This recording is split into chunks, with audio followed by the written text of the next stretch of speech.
"Is this your first time on a base, old-timer?" The voice was sharp, laced with an arrogant amusement that cut through the low hum of the mess hall. Captain Evans, his captain's bars gleaming under the fluorescent lights, smirked down at the old man sitting alone. "You look a little lost." Philip Bradford, 84 years old, didn't look up from his coffee. He swirled the dark liquid in the thick ceramic mug, his hand gnarled but steady.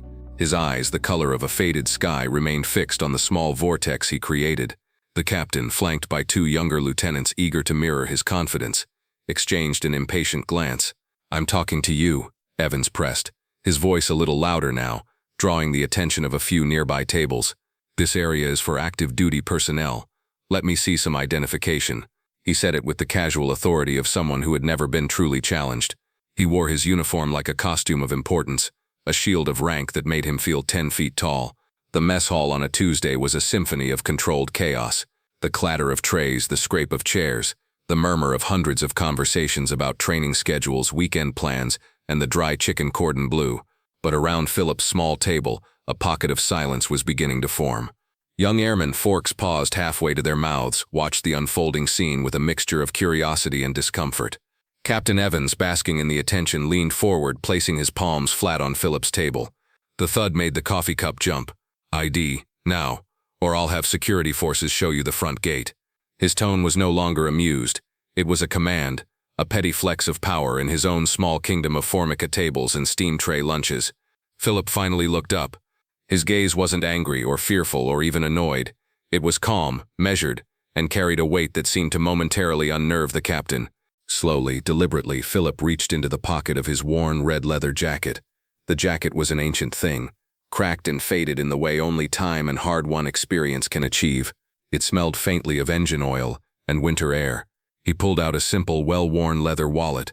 From it he produced a laminated card, its edges softened with age, the photo a ghost of a much younger man with the same steady eyes. He placed it on the table without a word. Evans snatched the card. He held it up to the light, a theatrical gesture of scrutiny. "Retired," he scoffed, reading the card. "Figures. Enjoying the taxpayer-funded meal, are we?" He tossed the card back onto the table, where it skittered to a stop next to the salt shaker. His lieutenants snickered on cue. The captain wasn't finished. His eyes scanned Philip's simple attire, the comfortable trousers, the plain shirt, the old jacket. His gaze snagged on a small, unassuming pin affixed to the lapel. It was a simple silver device, not shiny or ostentatious. It was tarnished with age. "What's this little thing?" Evans asked, his voice dripping with condescension. He reached out and flicked the pin with his fingernail, the sharp little tink sound echoing in the growing quiet. "Did you win this at the VFW raffle? A prize for oldest vet in attendance." The airmen at the surrounding tables shifted uncomfortably. This had crossed a line from casual arrogance to outright disrespect. An elderly man was being belittled in the very institution he had once served. The quiet wasn't just quiet anymore. It was heavy, thick with unspoken disapproval. Evans, however, was too wrapped up in his own performance to notice the shift. He saw only an old man who refused to be baited, and it infuriated him. "I asked you a question, old man," Evans insisted, his voice rising. "This is my Air Force now. We have standards. We don't just let any civilian wander in and play soldier." Philip's calm remained a fortress. He simply looked at the captain, his expression unchanging. This placid refusal to engage seemed to fuel Evans's frustration more than any angry retort could have. The captain felt his authority being silently questioned, not by a challenge but by a complete lack of acknowledgement. He was a captain. He was used to being answered. He was used to deference. This quiet old man offered him nothing, and in doing so took everything. The tension stretched, thin and taut. Evans felt the eyes of the room on him. He had started this, and now he had to finish it. He couldn't just walk away. It would look like he had been bested by a silent senior citizen. "You know what? I think you're trespassing," Evans declared, his voice now loud enough to carry across the hall. The last few conversations sputtered out. Every eye was on them now. "Your ID could be fake. That jacket, that pin. Probably bought it at a surplus store to get a free lunch. It's pathetic, really." He leaned in closer, his voice dropping to a conspiratorial hiss meant to intimidate. "I could have you in a holding cell for the next 6 hours while we verify your story. Is that what you want? To spend your afternoon explaining yourself to security forces?" Still, Philip said nothing. His silence was an anchor in the captain's storm of words. It was profound, immovable, and it was beginning to make the captain look unhinged. The two lieutenants behind him were no longer smiling. They were staring at their boots, wishing they were anywhere else. The spectacle had soured. The flick of the pin, the sharp tink of a fingernail on old silver. For a split second, the fluorescent glare of the mess hall was gone. In its place was the screaming wind, the deafening roar of 4 Allison engines straining against their limits. The air was thick with the smell of ozone, cordite, and fear. Below, through the broken plexiglass of the cockpit, a tapestry of flak bursts painted the night sky a deadly, horrific orange. A younger Philip Bradford, his face illuminated by the red glow of the instrument panel, reached over to his co-pilot, a kid named Miller, who was slumped over the controls, his flight suit stained dark. With a trembling hand, Philip removed the identical silver pin from Miller's lapel before the fire consumed the cabin. It wasn't a prize, it was a promise, a memory of the price. Snap back. The mess hall, the sneering face of a boy playing soldier. From a table near the back wall, Airman First Class Sarah Miller watched, her stomach churning. Her hands were balled into fists under the table.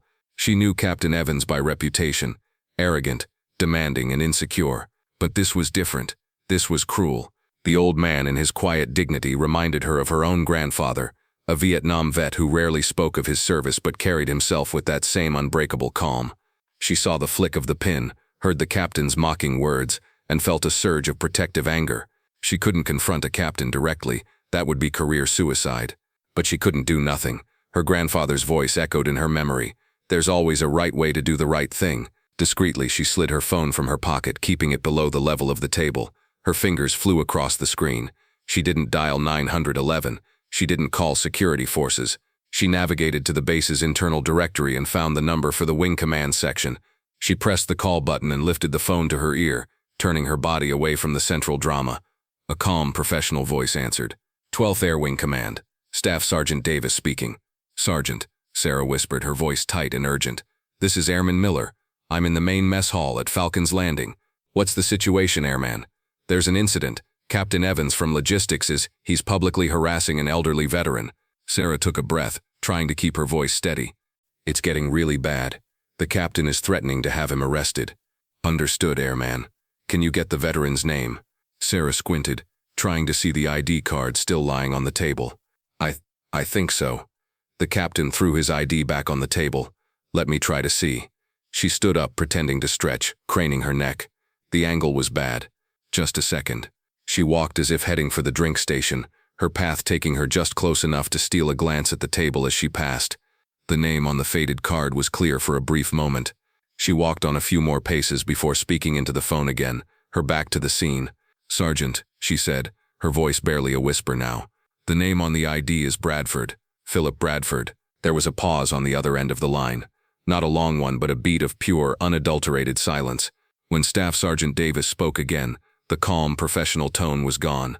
In its place was a sharp, clipped urgency that made the hair on Sarah's arms stand up. Airman Miller, he said, his voice low and intense. Say that name again. Spell it out for me. Bradford, she whispered. Philip. Another pause, this time filled with the frantic sound of keyboard clicks. Oh God, Davis breathed into the phone. Airmen, stay on the line, but do not engage. Do you understand me? Do not approach the captain. Help is on the way. The line didn't disconnect, but she could hear him shouting, his voice muffled, to someone else in the office. The words she could make out were, "Get the colonel, now." In the stately wood-paneled office of the wing commander, Colonel Ann Jensen was in the middle of a briefing on quarterly budget shortfalls. Charts and graphs projected onto the wall, and the air was thick with the dry language of fiscal projections. Her concentration was absolute until her aide, a young but highly efficient master sergeant, burst into the room without knocking. A cardinal sin. "Colonel, I apologize for the interruption, but you need to hear this," he said, his face pale and his eyes wide. Colonel Jensen, a woman known for her unflappable demeanor, fixed him with a cold stare. "Sergeant, this had better be a matter of imminent war." "It might as well be, ma'am," he said, leaning in and lowering his voice. "We just got a call from the mess hall. An officer is harassing a visitor. Ma'am, the visitor's name is Philip Bradford." The name hung in the air for a moment, and its effect on Colonel Jensen was immediate and profound. The color drained from her face. The pen in her hand dropped to the polished surface of the conference table with a clatter that sounded like a gunshot in the silent room. She stood up so quickly her heavy chair scraped backward across the floor. "Where?" she demanded, her voice a tight, controlled whip crack of sound. "Falcon's Landing, ma'am. Main mess hall. Get my car, she snapped, already grabbing her service cap from its stand. Bring it to the front entrance, now. She turned to the stunned officers at the table. This briefing is over. As her aides scrambled to comply, she added one more order, her voice filled with a mixture of disbelief and sheer terror. And get the base chief on the radio. Tell him to meet me there. Tell him it's a broken arrow situation. He'll understand. It was a code they hadn't used in years, reserved for a crisis of the highest possible magnitude on the installation. For Colonel Jensen, this qualified. The name Philip Bradford wasn't just a name. It was a legend, a foundational pillar of the institution she served. And a captain under her command was, at this very moment, desecrating that pillar in the most public way imaginable. Back in the mess hall, Captain Evans, emboldened by Philip's continued silence, prepared to deliver his final, crushing blow. The silent disapproval of the room now felt like a challenge to his authority, one he had to win decisively. He puffed out his chest and gestured to the two security forces airmen who stood near the entrance, observing the scene with professional unease. "All right, that's enough of this," Evans announced to the room at large. "This man is clearly disoriented and is a potential security risk." He pointed a rigid finger at Philip. "I want him escorted off this base. Take him to the civilian authorities for a full psychological evaluation. He's obviously not fit to be on a federal installation." It was the ultimate overreach. He wasn't just removing a perceived nuisance. He was attempting to strip an old man of his dignity and his sanity in front of a crowd of his fellow servicemen. A few of the younger airmen gasped. This was no longer a simple matter of disrespect. It was a grotesque abuse of power. The two security forces airmen began to walk forward, their expressions grim. They were following an order from a superior officer, but it was clear from the reluctance in their steps that they knew it was wrong. Just as the first airman reached the table, the main doors of the mess hall flew open with a bang that made everyone flinch. They didn't swing open gently. They were thrown open, crashing against the stoppers on the wall. Standing in the doorway, silhouetted by the bright afternoon sun, was Colonel Ann Jensen. She was flanked by the base chief master sergeant, a man whose face was a thundercloud of controlled rage, and a security detail of 4 armed airmen who moved with a lethal seriousness. The arrival was a physical shockwave. The low murmur of the room vanished, replaced by a silence so absolute it felt like the air had been sucked out of the building. Forks stopped. Trays were held motionless. Every single person in that hall, from the newest airman to the civilian cooks in the back, froze. Colonel Jensen's eyes swept the room, cold and analytical. Her gaze passed over the stunned lieutenants, the cowering airmen, and landed on Captain Evans. She didn't acknowledge him. Her look was one of pure dismissal, as if he were a piece of furniture she had to navigate around. Her entire procession moved forward with a single unified purpose, their polished boots thudding against the linoleum floor in a heavy rhythmic cadence that sounded like a drumbeat of doom. They parted the sea of tables and gawking onlookers, their path aimed directly, unerringly, at the small table where the old man in the leather jacket still sat, calmly watching them approach. Captain Evans stood frozen, a deer caught in the headlights of a freight train. He watched the wing commander, the highest authority on the entire installation, march past him as if he didn't exist. The world had just tilted on its axis, and he was losing his balance. Colonel Jensen came to a halt precisely 3 feet from Philip Bradford's chair. The chief master sergeant stopped at her shoulder, his posture ramrod straight. For a moment she just looked at the old man, and her expression, previously a mask of cold fury, softened into one of profound and unmistakable reverence. Then, in a movement that was impossibly crisp and laden with meaning, Colonel Jensen drew her body to the position of attention. She raised her right hand to her brow, her fingers perfectly aligned, and rendered the sharpest, most respectful salute of her distinguished career. "Mr. Bradford," she said, her voice ringing with an authority and deference that stunned the entire room into a deeper silence. "On behalf of the entire 12th Air Wing, I want to apologize for the reception you have received. It is an honor to have you on my base, sir." The word "sir" hung in the air, electric and paradigm-shifting. The base chief snapped a salute of his own, his eyes locked on Philip with an expression of awe. Captain Evans's jaw went slack. His mind struggled to process what he was seeing. A full-bird colonel was saluting, a VFW raffle winner. It made no sense. Philip Bradford finally moved. He gave a slow, gentle nod to the colonel. "At ease, Anne," he said, his voice quiet but carrying easily through the silent hall. He knew her name. Colonel Jensen dropped her salute but remained at attention. She turned not to face Evans but to address the entire population of the mess hall, her voice taking on the quality of a powerful lecture. "For those of you who do not know," she began, her gaze sweeping across the young, uncomprehending faces, "you are in the presence of a living legend. This is Chief Master Sergeant of the Air Force, retired Philip Bradford. A collective gasp went through the room. The title was mythical, the highest possible enlisted rank, the senior enlisted advisor to the Chief of Staff and the Secretary of the Air Force. There was only one at any given time. This quiet old man was not just a veteran, he was a titan, a foundational figure in the history of their service. Jensen continued, her voice filled with a powerful cadence. This man flew 42 combat missions over North Vietnam as a B-52 gunner. He is a recipient of the Air Force Cross for gallantry in action, awarded for defending his crew and his crippled aircraft for over 2 hours against repeated enemy fighter attacks, allowing his crew to bail out before the aircraft was lost. She paused, letting the weight of that sink in. After his time in the air, he didn't stop serving. As a chief, he spearheaded the development of the modern professional military education system that every enlisted member in this room has gone through. He personally championed the pay and quality of life reforms of the 1980s that ensure you have decent housing and benefits. The very structure of the Air Force you serve in today was built on the foundations this man laid. All around the room, the reaction was a slow, dawning wave of realization.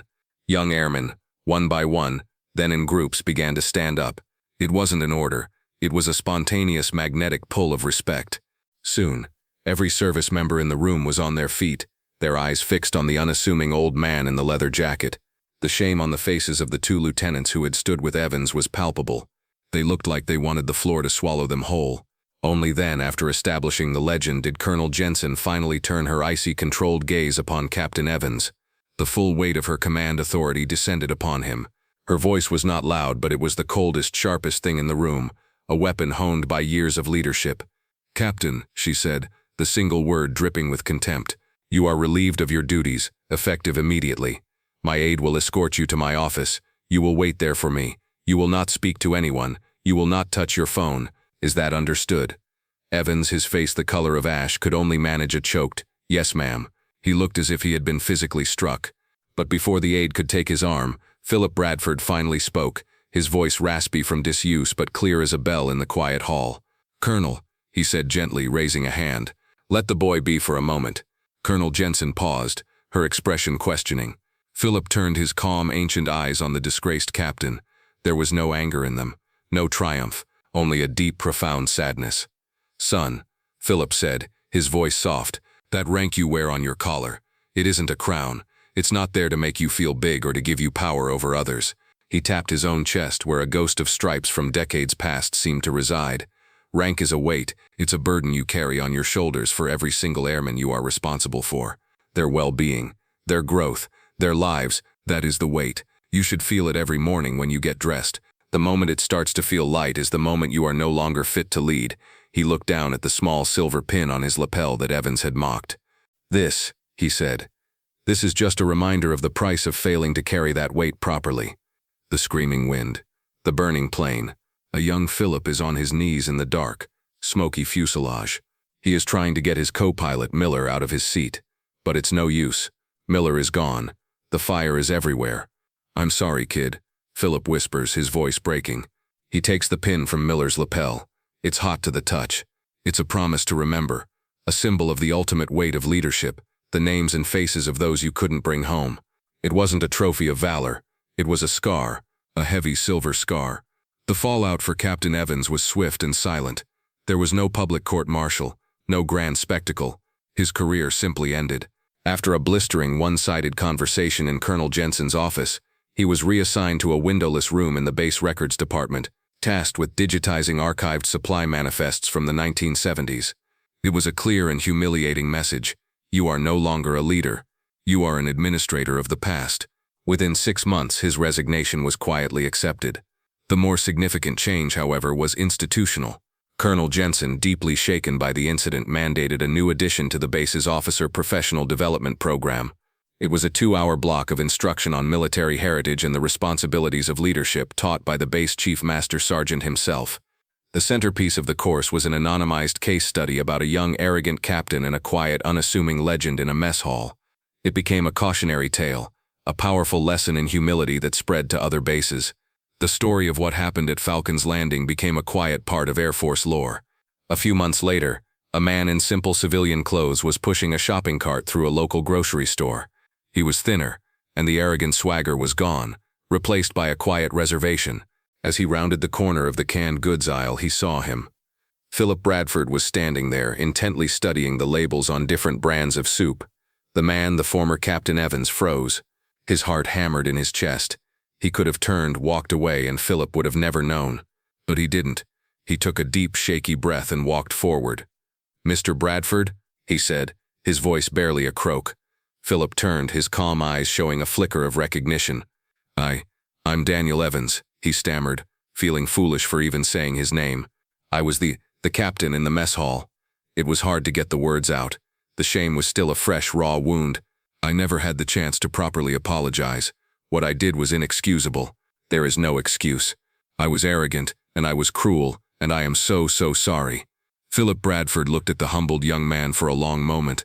He studied his face, seeing not the arrogant officer, but a man wrestling with a hard-learned lesson. He set his can of soup in his cart, and then, to Evans's surprise, reached out and placed a firm, steady hand on his shoulder. "Son," Philip said, his voice gentle, "we all have days where we are not our best selves. The measure of a man isn't in whether he falls, it's in whether he gets back up and learns from it." He gave a slight nod. "Just be a better man tomorrow than you were yesterday.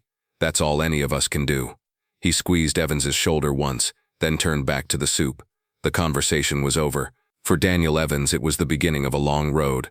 For Philip Bradford, it was just another Tuesday. The story of Philip Bradford is a powerful reminder that heroes walk among us, often in the quietest, most unassuming forms. The greatest strength is not in the rank on a collar, but in the character of the heart. If you were moved by this story of unassuming valor, please like this video, share it with someone who needs to hear it, and subscribe to Veteran Valor for more.